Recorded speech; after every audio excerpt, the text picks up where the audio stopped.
Bonsoir à tous, bienvenue à cette édition d'information sur les antennes de Numérica Télévision. Mesdames et messieurs, voici d'abord les principaux titres. La MONUSCO et les organisations partenaires de la République démocratique du Congo au dialogue invitent les acteurs à plus de retenue et au gouvernement congolais de respecter les droits de l'homme. Vous suivrez les détails dans cette édition. Et ce mercredi, à l'Union pour la démocratie et le progrès social, on a rendu hommage aux combattants victimes de l'attaque du siège du parti le 19 et 20 septembre dernier. Merci de suivre ce journal qui reçoit comme invité Albert Moleka. Il est premier vice-président de l'UDPS Kibasa Maliba, aumônier des prisons. Monsieur Moleka, bonsoir. Bonsoir madame. Merci de répondre à notre invitation. Merci de m'avoir invité. Ça veut dire qu'on a levé le deuil. Oui, le troisième jour du deuil, c'était aujourd'hui. Donc le deuil est levé jusqu'à la sortie effective des corps. Je vous retrouve tout à l'heure. En justice, d'abord, condamné à 18 ans de prison par la Cour pénale internationale pour crimes de guerre et crimes contre l'humanité, Jean-Pierre Bemba Gombo a officiellement interjeté appel. L'ancien vice-président congolais dénonce les vices de forme de son procès. Annonce faite ce mercredi par ses avocats dans un communiqué. Ils ajoutent que ses droits ont été violés et affirment que le procès Bemba est un jugement entaché d'un vice de procédure. Le bureau de la procureure a 2 jours pour répondre précise la défense. Pourtant, la Cour pénale internationale s'attend à rendre le verdict le 19 octobre prochain dans le procès contre Bemba pour subornation de témoins. Violence à Kinshasa, l'ONU dénonce une enquête indépendante, transparente et crédible et nécessaire pour traduire en justice les auteurs et les instigateurs des violences. Déclaration de la haute commissaire adjointe aux droits de l'homme, Kate Gilmore. L'ONU fait état de 53 morts, dont 4 policiers et 49 civils tués lors des heurts des 19 et 20 septembre dernier dans la capitale au cours d'une marche de l'opposition pour exiger la tenue de l'élection présidentielle dans les délais constitutionnels. En réaction devant le Conseil de droits de l'homme de l'ONU à Genève, le ministre de la Justice Alexis Tambwe Mwamba a confirmé qu'il n'est pas question de violer la Constitution. L'élection sera organisée, a-t-il poursuivi, et la date sera arrêtée en collaboration avec les organismes internationaux dans les Nations Unies. Kate Gilmore appelle tous les protagonistes de la crise à réagir en faisant preuve de volonté politique pour éviter une aggravation de la situation. Et Kinshasa propose 5 000 $ américains pour assistance aux familles victimes des manifestations meurtrières des 19 et 20 septembre. L'opération d'enregistrement des familles qui se déroule sous la supervision du ministère provincial de la Santé et des Affaires sociales implique des vérifications sérieuses. À l'origine de cette situation, quelques tentatives de tricherie ont été signalées. Monsieur Albert Moleka, première question, il y a une information ou une nouvelle qui a circulé à travers les réseaux sociaux, mais également dans certains médias faisant état du refus du rassemblement de pouvoir recevoir cette somme du gouvernement provincial pour assistance aux funérailles, des obsèques. Oui, je pense que dans le camp non seulement du rassemblement, mais d'une portion de la population, cette offre revêt un peu de cynisme, en ce sens que c'est le même État qui était chargé de protéger ces personnes qui ont soit manifesté, soit ont été victimes de balles perdues, et n'ayant pas pu remplir son rôle et prendre à cœur ses responsabilités, le même État vient vous proposer 5 000 $ pour compenser la vie d'un être cher perdu. Pour certains, ça peut être preuve de cynisme, il faut le comprendre. Et dans ce cas, le rassemblement a prévu un mécanisme pour assister ces familles en dehors du deuil qui a été organisé? Bon, je ne suis pas membre du rassemblement, mais connaissant surtout l'attachement du président Étienne Tshisekedi à la vie de ses combattants, tout d'abord, je suis sûr que quelque chose est prévu dans ce sens-là, mais surtout dans le sens d'apporter réconfort au sens humain à ces familles et leur faire comprendre fait que leurs enfants ne sont pas morts pour rien. À la mission des Nations Unies pour la stabilisation de la République démocratique du Congo, les organisations partenaires de la RDC au dialogue invitent les acteurs à plus de retenue et au gouvernement congolais de respecter les droits de l'homme. Albert Romba, compte rendu. Réagissant aux incidents survenus à Kinshasa le 19-20 septembre dernier, l'ONU, l'Union africaine, l'Union européenne et l'Organisation internationale de la francophonie demandent aux acteurs politiques plus de retenue. Dans un message rendu public, les 4 organisations partenaires de la République démocratique du Congo invitent les autorités congolaises à promouvoir le droit de l'homme. Les 4 organisations partenaires ont lancé un appel à tous les acteurs politiques de la RDC, y compris la majorité présidentielle et l'opposition politique, afin qu'ils fassent preuve de retenue dans leurs actions et déclarations et à exhorter leurs partisans à renoncer à la violence. Ils ont également invité les autorités de la RDC à promouvoir et protéger les droits de l'homme et à respecter les libertés fondamentales consacrées dans la Constitution, y compris lors des manifestations publiques. Toutes les parties prenantes, y compris les fonctionnaires des institutions judiciaires et de sécurité, ont la responsabilité d'agir dans le strict respect de la loi et des droits de l'homme et devront faire face aux conséquences de leurs actes en cas de manquement. L'enquête initiée par le Bureau conjoint des Nations Unies sur le droit de l'homme se poursuit et voici le bilan provisoire. Actualisation de au plan technique et au plan logique. Célébration ce mercredi 20. À l'Union pour la démocratie et le progrès social, je le disais à l'ouverture de cette édition, et les membres du Rassemblement, on a rendu hommage aux victimes de l'attaque des 19 et 20 septembre dernier au siège du parti d'Étienne Tshisekedi. Le secrétaire général de l'UDPS appelle les cadres et combattants à demeurer vigilants. La cérémonie s'est déroulée au siège à la 11e rue Limité. Michel Kerekere, Jean-Yves Kamalé, Eric Ndongala, reportage. La cérémonie n'avait qu'une seule signification, honorer les victimes au siège, là où ils ont trouvé la mort. Après l'hymne national et celui du parti, le secrétaire général de l'Union pour la démocratie et le progrès social a rendu vivement hommage aux disparus, tout en soulignant que tout homme est candidat à la mort. Nous avons organisé ça à l'ancêtre même de la permanence pour prouver à la face du monde que ce qui s'est passé chez nous est d'une cruauté inexplicable. Ça, c'est d'une cruauté, d'une méchanceté que nous n'avons jamais vécue, même depuis l'époque de Mobutu. Donc ce qui s'est passé ici chez nous interpelle l'ensemble de notre peuple. Après le message, s'en est suivi la signature du registre des condoléances des cadres du parti et des membres du Rassemblement. Le parti d'Étienne Tshisekedi lance un message à ses combattants à se prendre en charge et il compatit avec les familles des victimes.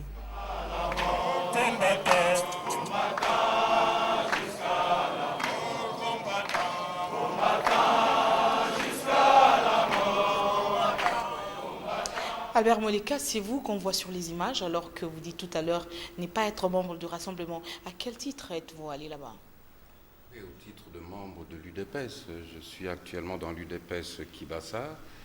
J'étais à l'UDPS, ex-membre de l'UDPS Tshisekedi, mais membre de la grande famille UDPS. Et ce sont des événements qui me rappellent plusieurs événements de la même nature que nous avions connus à l'époque, en 2011 et en 2012.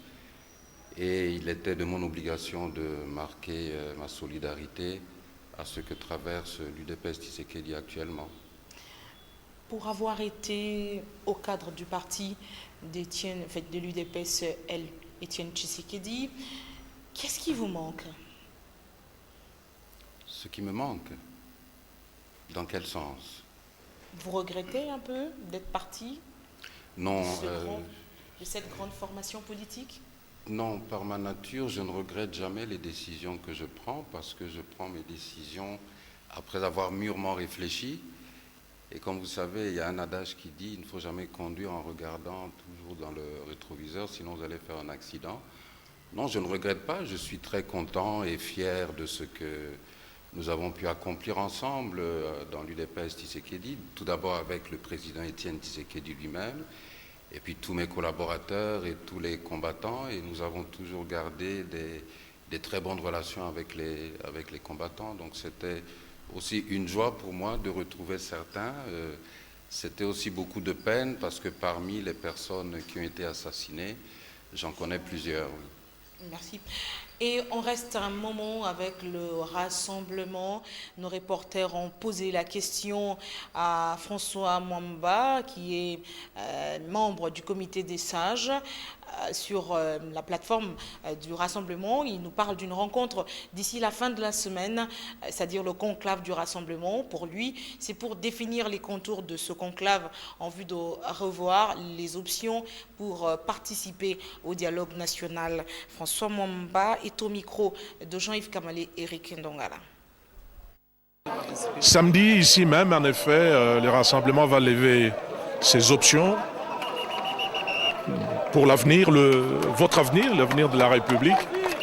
Et que donc, à partir de ce moment-là, nous ferons connaître à la nation nos positions sur toutes les questions qui se posent. Et vous n'en doutez pas que la première option, la première décision que nous allons prendre est effectivement de considérer que au 19 décembre de cette année 2016, à 23h59, le président Kabila aura terminé son second et dernier mandat et que la minute suivante, il n'aura pas vocation à aller au bureau puisqu'il ne sera plus là. C'est nous, c'est le président Tshisekedi, aujourd'hui président du Rassemblement, qui en 2013 a été le premier à demander le dialogue. Vous nous demandez d'aller au dialogue, il est où le dialogue? Ce qui se fait au camp Tchatchi, c'est un monologue. Il ne peut pas y avoir de second s'il n'y en a pas eu de premier, n'est-ce pas? Donc je répète, ce qui se fait au camp Tchatchi est un monologue. Et ce que nous allons, nous, rassemblement, faire ici samedi, et l'autre monologue, nous l'assumons. Ça sera notre point de vue. Et je pense que si les uns et les autres, nous aimons le pays, nous allons alors faire ce que le président Tshisekedi avait déjà proposé dès le départ. Que le président Kabila et les siens, le président Tshisekedi et les siens, que nous puissions nous rencontrer autour des options très claires, à commencer par le respect du pacte républicain, 5 ans minimum, 10 ans maximum, au Bimi-Okei. De Limete, rendons-nous à Lingwala, au Palais du Peuple, à l'Assemblée nationale. C'était la première plénière de la session de septembre. À l'ordre du jour, l'adoption du calendrier des travaux de la session. Au total, plus de 30 matières seront examinées au cours de cette session voulue budgétaire. Images et commentaires. C'est une session voulue budgétaire selon la Constitution.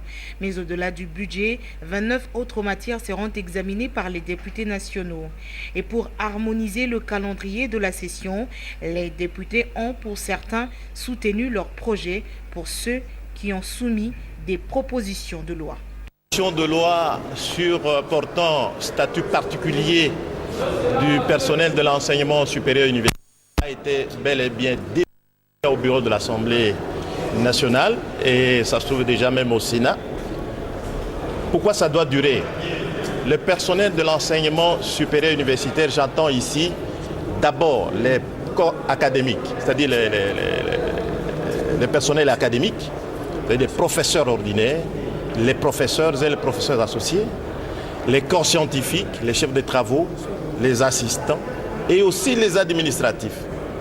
Pourquoi cela? Parce que c'est une catégorie de personnel qui s'offre, qui s'adonne, qui se fatigue chaque jour pour former la jeunesse de cette République.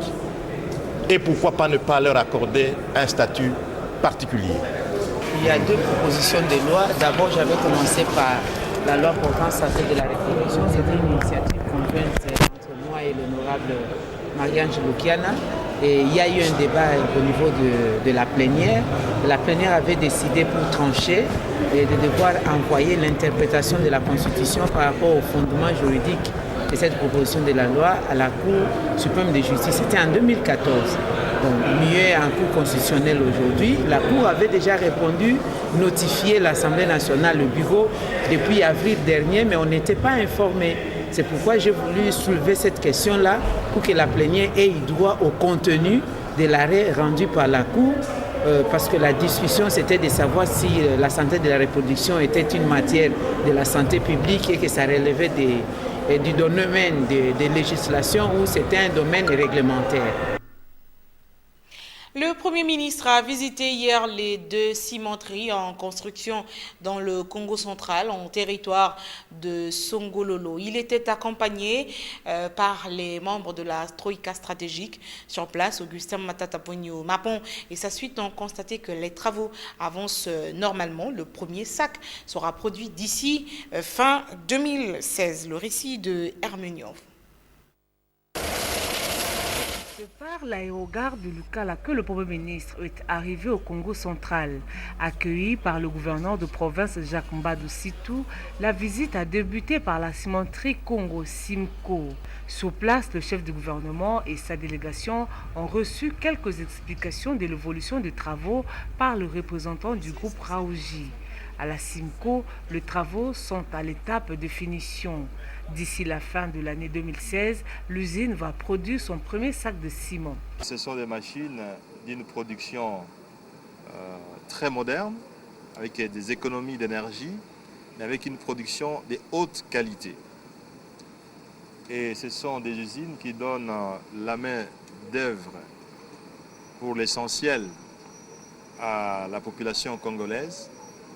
Près de 90% des cadres supérieurs moyens sont des Congolais. La main-d'œuvre qualifiée est essentiellement congolaise. Et nous trouvons ici un site totalement modernisé. La Simco va produire plus d'1 million de tonnes de ciment par an. Plus de 300 millions de dollars américains sont investis dans ces vastes projets. L'usine va employer environ 400 personnes. Augustin Matata Ponyo a visité juste après les installations de la cimenterie PPC Barnett. De l'extraction du calcaire au broyeur, en passant par l'unité de traitement de rejet, tout a été inspecté. Le site va loger en outre ses 450 cadres. Une école sera construite, mais également un hôpital pour le bien-être de ses employés. Dans le chapitre électoral, le président de la Commission électorale nationale indépendante séjourne depuis il y a quelques jours à Paris, en France. Corneille Nangaa est allé se rendre compte du niveau de la fabrication et de conditionnement des kits électoraux par la firme Gemalto. Sur place, le constat est positif. Le travail se déroule comme prévu. Carnet de voyage de Corneille Nangaa. Laval en France, le président de la CENI se fait accompagner du rapporteur. Visite surprise de Corneille Nangaa dans les installations de la firme Gemalto. Sur place, il a voulu s'enquérir des moindres détails quant à la fiabilité des kits. À Corneille Nangaa, le chef de projet de Gemalto a fourni des explications détaillées. Ils ont augmenté la taille des pattes. Le scanner qui chauffait à la 15 à la 10e ou 15e. Là aussi, il y avait des modifications qui ont été apportées en termes de logiciel. Ah oui. Vous pensez que le chauffage était plutôt dû au logiciel ou bien Probablement une mauvaise gestion, ouais. Ou même tout simplement comme ça. Voilà. Donc en fait, la personne pourra scanner les pièces et les récupérer derrière. C'est une possibilité. Comme il est assis lui-même aussi. Voilà. L'arrivée du président de la CENI à Gemalto intervient quelques heures après celle d'une forte délégation composée d'experts de la CENI qui a pour mission de vérifier plus de 7500 kits qui doivent répondre aux attentes et spécifications de la Commission électorale nationale indépendante. Mon impression est donc que le travail se passe tel que nous l'avions planifié, en se disant que dès juillet 2017, nous aurons les fichiers fiables disponibles pour les différents scrutins à venir. La grande valeur ajoutée que nous sommes en train de constituer sera plus ou moins celui qui sera à même de prendre en charge tous les scrutins, ce qui n'était pas le cas avec les anciens fichiers. La CENI entend intégrer les recommandations soulevées après l'évaluation à mi-parcours de l'opération de la révision du fichier électoral dans la province du Nord-Ubangi. Dialogue national, Edem Kodjo va-t-il rendre ou non le tablier? L'épineuse question du remplacement du facilitateur de l'Union africaine figure parmi les préalables du rassemblement afin de pouvoir participer à ce forum voulu inclusif. Il n'en est pas question, répond la majorité présidentielle.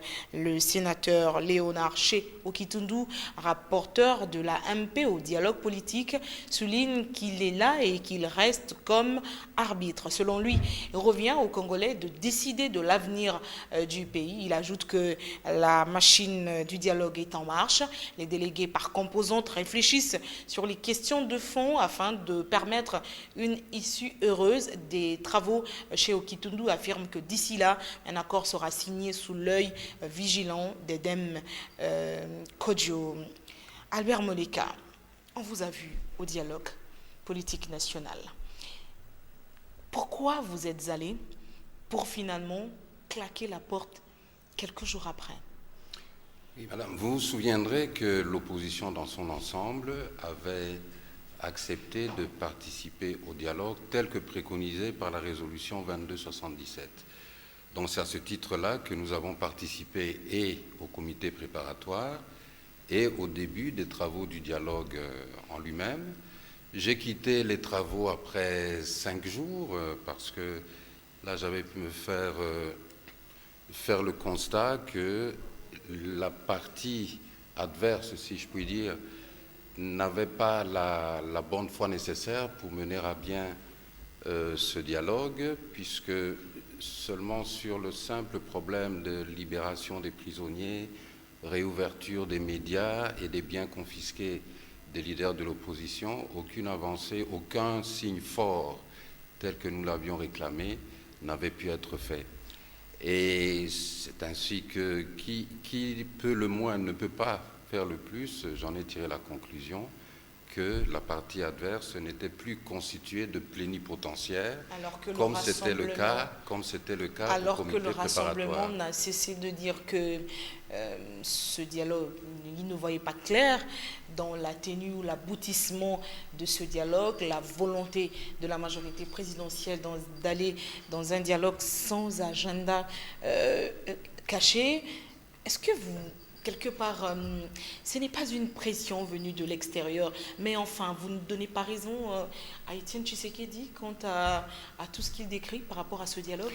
Non, la position du rassemblement, le refus du rassemblement à participer au dialogue venait de la récusation du facilitateur de M. Edem Kodjo. La libération de prisonniers politiques. Et la libération des prisonniers politiques, c'est pour le rassemblement, c'était des préalables rigides. Dans mon cas, ce n'était pas des préalables rigides, mais c'était des attendus, c'est-à-dire que j'avais eu l'occasion d'attirer l'attention tant au niveau du groupe de suivi qu'à la clôture du comité préparatoire, qu'il ne fallait pas prendre à la légère les attendus de la libération des prisonniers politiques et la réouverture des médias et la restitution des biens confisqués, parce que c'était les signes de bonne foi. Et cela pouvait aussi conforter tous les participants dans... Mais en fin de compte, vous donnez raison à Étienne Tshisekedi, au rassemblement. Non, je ne donne pas raison à Étienne Tshisekedi au rassemblement, parce que pour moi, quelle est la différence entre les motivations d'Edem Kodjo et les motivations du rassemblement? Moi, j'estime que la récusation d'Edem Kodjo, bon, c'est une position personnelle à M. Étienne Tshisekedi ou au groupe du rassemblement, mais cela ne change pas la problématique et la finalité du dialogue. C'est-à-dire que le dialogue, c'est les Congolais qui doivent s'en approprier, c'est les Congolais qui doivent s'entendre et décider sur des matières, mais dans le sens de la volonté de la population. Est-ce que vous avez l'impression qu'il s'agit d'un monologue à la Cité de l'Union africaine? Non, pas du tout. Je crois que ça, ce sont des formules que nous aimons utiliser pour tuer certaines initiatives dans l'œuf. Ce n'est pas un monologue, mais le problème au niveau de ce dialogue au camp de l'OUA, c'est que l'autre partie, la majorité présidentielle, n'est pas constituée de plénipotentiaires. C'est-à-dire qu'en face, il n'y a pas des personnes qui peuvent, sur place, prendre des décisions, mais ce sont des personnes qui viennent plutôt servir un plat, si je puis dire, qui est déjà concocté ailleurs et qui ne peuvent pas changer. Quel est le problème que ce dialogue de la Cité de l'Union africaine va résoudre? Non, je ne pense pas qu'il n'y a pas un dialogue pour moi qui pourrait résoudre la crise actuelle. Quelle est la solution? Si on ne prend pas l'engagement de respecter la Constitution. Si vous lisez la feuille de route du comité préparatoire, vous verrez que nous avions défini des principes directeurs, dont le premier principe directeur était le respect de la Constitution. Bon, il aurait fallu qu'au niveau du dialogue, nous commencions par le respect de la Constitution et conditionner toutes les matières à l'ordre du jour au respect de la Constitution. Alors que ce qui se passe au dialogue à l'OUA, c'est qu'on écoute d'abord la CENI, et la CENI vous dit qu'il est impossible d'organiser les élections dans les délais constitutionnels. Donc voilà les 3 options que nous proposons, choisissez-en une, alors qu'elle avait déjà opté pour une position. Alors que nous devions plutôt veiller à ce que toutes les matières respectent la Constitution. Il fallait plutôt poser la question à la CENI, que faut-il faire pour que nous puissions avoir des élections présidentielles dans les délais constitutionnels? La délégation Wallonie-Bruxelles était hier en fête. Les Belges résidant en République démocratique du Congo se sont retrouvés chez leur déléguée, Kathleen Braille. Cette dernière a rappelé l'appui de la Fédération Wallonie-Bruxelles pour une enquête impartiale et crédible sur les événements des 19 et 20 septembre à Kinshasa. La déléguée de la Fédération souhaite un dialogue inclusif et espère des élections libres, démocratiques et transparentes. Autre chose, le 28 septembre, on a célébré la journée mondiale du droit à l'avortement. À Kinshasa, une conférence débat a eu lieu autour de la problématique des grossesses non désirées et des avortements. L'initiative est du ministère du Genre, Famille et Enfants avec l'appui des partenaires. En RDC, 30% des femmes et jeunes filles pratiquent l'avortement clandestin. Les conférenciers ont mis l'accent sur les facteurs socio-économiques favorisant ce phénomène dans la ville de Kinshasa. Ange Makadi, Serge Mitelesi, reportage. Près de 50 000 femmes au monde meurent chaque année suite à un avortement provoqué hors du cadre médical. En République démocratique du Congo, 30% des femmes et adolescentes pratiquent l'avortement de manière clandestine. Plusieurs facteurs sont à la base des avortements clandestins, notamment les manques de promotion des contraceptifs, l'inexpérience des jeunes filles dans la gestion de la sexualité, les croyances religieuses et la crainte de la loi. Nous apprenons là qu'il y a quand même de groupes de femmes qui, surtout ceux qui sont dans les pays en violence, en guerre, qui essayent d'obtenir le droit et le recours à l'avortement de manière officielle, dépénalisée si vous voulez. Parce que jusque-là, nous le savons et nous l'avons appris et nous avons juré et prêté serment, parce que nous sommes soumis et régis au serment d'Hippocrate et au code de l'ontologie, qui ne nous donne pas du tout le droit de procéder à l'avortement criminel clandestin. Une femme qui est en très mauvais état de santé et qui ne peut mener sa grossesse à terme, là c'est tout à fait officiel et engagé de pouvoir procéder à un avortement. Mais cela doit être jugé par plusieurs prestataires. Vous savez que dans notre pays, de manière légale, la contraception n'est pas officielle non plus, n'est pas légalisée. Or, ça aurait été déjà un moyen primaire et même important de pouvoir prévenir, parce que mieux vaut prévenir que guérir, de pouvoir prévenir une grossesse désirée et aller jusqu'à un avortement clandestin qui est sans nul doute de conséquences, non ? L'abrogation de l'article 178 du Code pénal interdisant la promotion et la distribution des préservatifs figure parmi les recommandations. La question de l'avortement est un défi majeur. Trouver les justes milieux entre les respects de la loi, les réalités de la vie, ainsi que les droits des femmes à disposer de leur propre corps et donc des mises.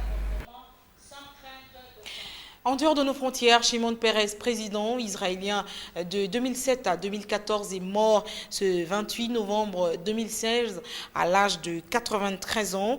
Il était plusieurs fois ministre et chef de gouvernement et aura occupé la scène politique de l'Israël durant 65 ans. Prix Nobel de la paix en 1993, après les accords d'Oslo, Shimon Peres bénéficia alors d'une aura internationale. Sur la scène intérieure, la figure emblématique du parti travailliste au parcours complexe fut en revanche plus contestée. La colombe fut pourtant Faucon.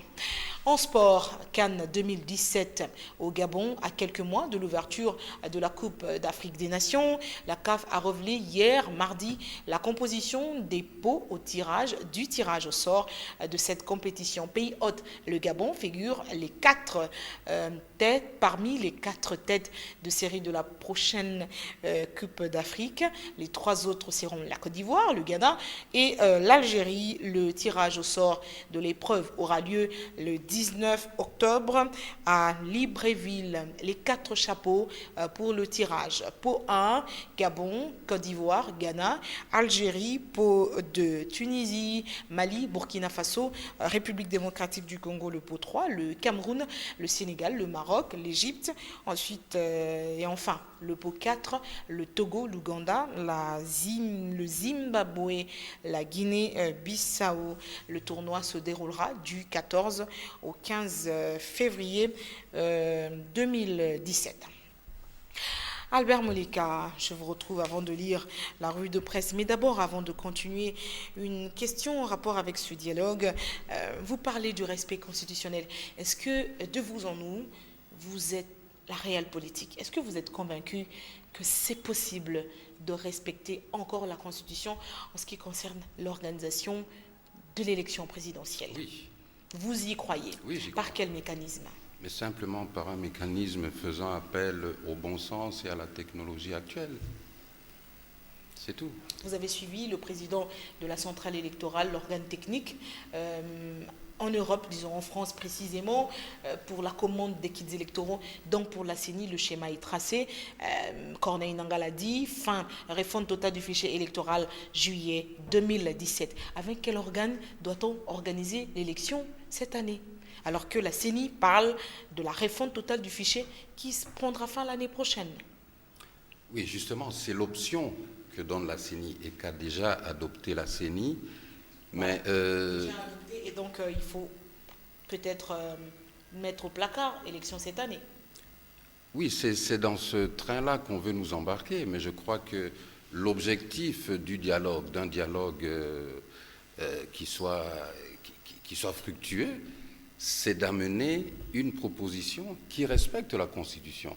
L'objectif du dialogue, ce n'est pas de contourner la Constitution. Je crois que nous devons faire très attention et rester le plus possible en phase avec ce que la population nous réclame. Un dialogue qui respecte la Constitution et cette même Constitution, article 77, article 70, le chef de l'État reste en fonction jusqu'à l'élection effective.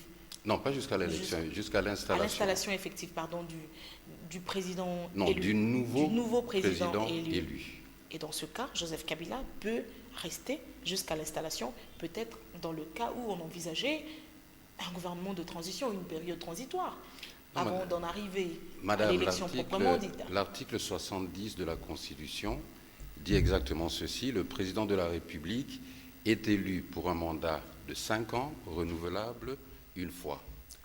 L'article 2 dit le président en fonction, l'alinéa 2, reste en exercice jusqu'à l'installation effective du nouveau président élu. Vous conviendrez avec moi que dans cet alinéa 2, il y a 2 présidents en présence. Un qui est en exercice et un qui est élu. Et qui attend entrer en fonction. S'il n'y a pas 2 présidents en présence, s'il n'y en a qu'un, mais pourquoi même faire appel ou mentionner l'alinéa 2? Vous savez, dans la pratique de la loi, vous n'invoquez pas une loi qui ne correspond pas à la situation en place. Au cas où il n'y a pas élection, quel sera le sort du président actuel après le 19 décembre? Qu'est-ce qu'il devient? Qui dirige le pays? La Constitution est claire là-dessus. le 19 décembre, le mandat S'arrête. et le dernier mandat À du, minuit, le mandat du président Kabila s'arrête. La Constitution fait de lui un sénateur à vie. Et l'article 75 nous donne la voie pour continuer dans le respect de la Constitution. Il n'y a pas vacance du pouvoir. Non, la vacance doit être prononcée par la Cour constitutionnelle. Qui doit constater la vacance? La Cour Qui doit constitutionnelle. saisir la Cour constitutionnelle? Il y a le gouvernement, il y a le Parlement qui ont la latitude de saisir la Cour constitutionnelle. Mais Albert Moleka, une question que l'opinion se pose, j'aurais peut-être dû commencer par cette question. Comment passe-t-on du jour au lendemain de la direction, la haute direction du cabinet d'Étienne Tshisekedi au bureau politique UDPS Kibasa? Simplement parce que mon implication dans l'UDPS qui remonte à 1986, à l'époque où il y avait tous les fondateurs, mon implication avait été en étant très proche du feu président Kibasa Maliba. Donc, ce qui fait que pour moi ce n'était pas une grande gymnastique, d'autant plus que je tenais à garder mon identité politique UDPS. Vous aurez été exclu de ce parti UDPS Kibasa par Lumbu Maloba. Qu'en est-il exactement?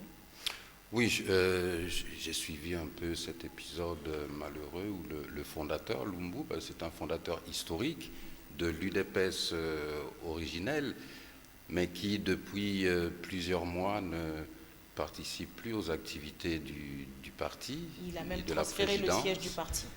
et qui n'a donc pas participé au conclave du 20 et du 21 août passé, qui a procédé à une nouvelle élection de la présidence, et conséquemment il y aura des modifications aussi des autres organes statutaires.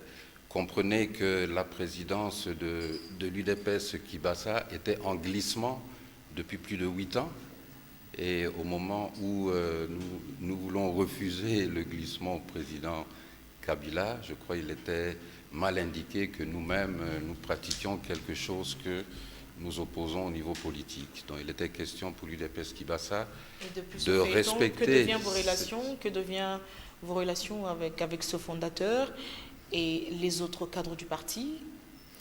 Bon, avec les autres cadres du parti, il n'y a pas de problème, vu qu'il y a eu élection et mise en place d'une nouvelle présidence. Le nouveau président national, c'est M. Augustin Kibasa Maliba. Le premier vice-président, c'est moi-même, votre serviteur. Et le deuxième vice-président, c'est M. Jean-Smith Bidjanou, qui est aussi un des fondateurs du parti. Mais mes relations avec les fondateurs historiques qui sont encore vivants sont pour moi des bonnes relations. Ce sont des personnes que nous continuons à admirer, vu que c'est leur lutte qui nous a fait prendre conscience de la nécessité de pouvoir se sacrifier pour la liberté et la défense de la démocratie. Les événements, les violences des 19 et 20 septembre dernier dans la capitale ont curieusement épargné votre siège, et pourtant à Limité 12e rue. Pourquoi? Oh, il y a plusieurs sièges qui ont été épargnés. Tous les sièges n'ont pas fait l'objet d'une attaque de commando. Voyons un peu les résultats que l'enquête va mener. Mais personnellement, je me joins à ceux qui appellent à une enquête internationale indépendante, parce que nous déplorons déjà au moins une centaine de morts. Donc on ne peut pas laisser passer. Quelle leçon avez-vous tiré de ces événements? Mais la leçon est simple, c'est que la lutte pour la liberté, la lutte pour le respect de la Constitution, la lutte pour la démocratie et l'état de droit n'est pas encore terminée dans notre pays. Et malheureusement, nous sommes au XXIe siècle, et en RDC, le fait de manifester pacifiquement est encore dangereux. C'est-à-dire qu'on ne peut pas interdire aux gens de manifester leurs revendications. Ce qui est anormal, c'est qu'on tire sur des gens. Vous savez, parce que très souvent, on entend des personnes qui disent « Ah, mais ils n'avaient pas à aller marcher ». Non, on a le droit de marcher, mais on n'a pas le droit tirer surtout à balles réelles. C'est dans ce sens que l'opposition a déposé sa plainte. Entre-temps, le procureur général a lancé des mandats contre les auteurs matériels et intellectuels de ces violences. Comment entrevoir la suite? La suite, vous avez oublié aussi que la communauté internationale, telle que l'Union européenne et le gouvernement américain, avaient déjà dit en leur temps que, ils tiendraient certaines personnes comme responsables à titre individuel lorsqu'il y a des dérapages au niveau du respect des droits de l'homme. Et je crains que certaines sanctions tombent encore sur certains individus, certaines personnalités. Mais je crois que ce que je ressens, moi, en restant en contact avec la population, c'est que la population ne va pas reculer. La population tient au respect de la Constitution. La population tient à ce que le 19 décembre, le président actuel laisse la place à la Constitution pour que le pays continue à vivre. On va conclure après la revue de presse. Les journaux parus ce mercredi dans la capitale ont été sélectionnés par Tapi Lutunou et commentés par Hermione Nyovu. Revue de presse.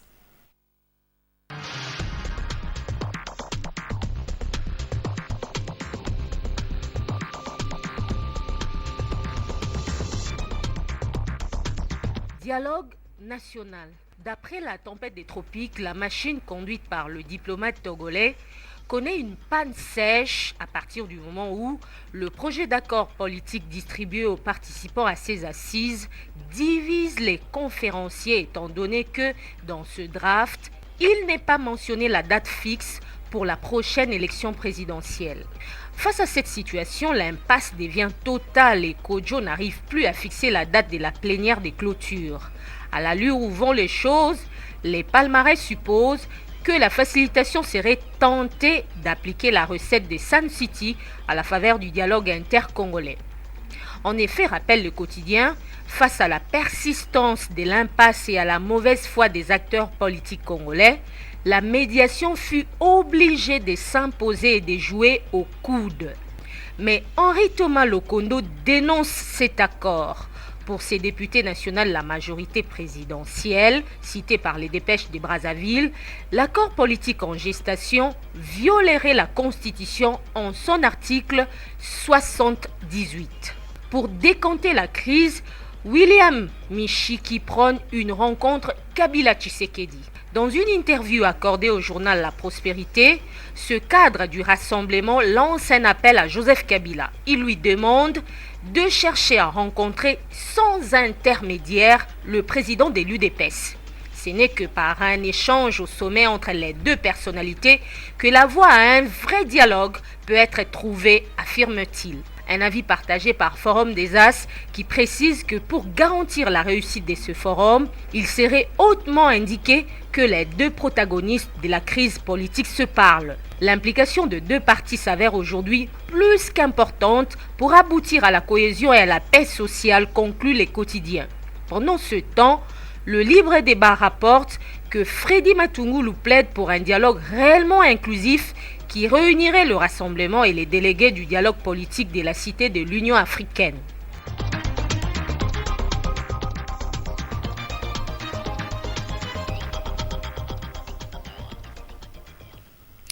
Albert Moneka, on va terminer avec vous, mais j'aimerais quand même relire le passage dont vous avez fait allusion tout à l'heure, l'article 75 de la Constitution qui donne place au remplacement de Joseph Kabila ou, disons, de la désignation d'un nouveau président ou d'un autre président si les élections ne sont pas organisées. L'article 75 dit exactement ceci: en cas de vacances pour cause de décès, de démission ou pour toute autre cause d'empêchement définitif, les fonctions de président de la République, à l'exception de celles mentionnées aux articles 78, 81 et 82, sont provisoirement exercées par le président du Sénat.